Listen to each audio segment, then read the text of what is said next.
Every once in a while, something may happen and it's big enough, it gets our attention. And next thing you know, we're spiking up a little bit. We're getting a little bit of emotion involved. And before we can come back down, we start thinking about other things that are related to it and how there may be some other problems.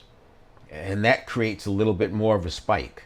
And next thing you know, we start imagining how what's happening today is very similar to what happened sometime in the past that turned into a big problem. Now you're up here. But what happens if this just keeps going? What happens if we don't get to reset? And we keep coming up with new problems and new ways that this is going to be turn into something much worse. If it stays too long, we end up in this higher level. We're in this heightened state. And that heightened state is because of the cortisol, adrenaline, essentially fight or flight. But now it's more neurobiological. That fight or flight is like a chemical cocktail that's coursing through our system. And you don't have to look far to have experienced this. Maybe in traffic and you're driving and the police car lights up and sirens come on behind you. That could be enough to get this spike going. Or maybe you have a heated argument and you get intense.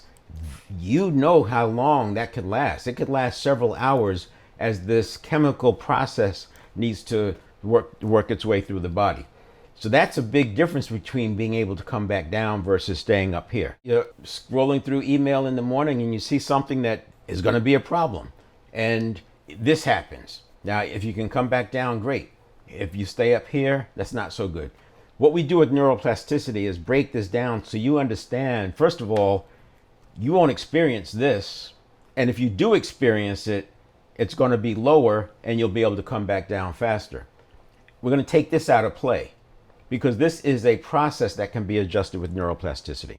But when this happens, we get about 90 seconds to get it back on track. It has to do with emotions.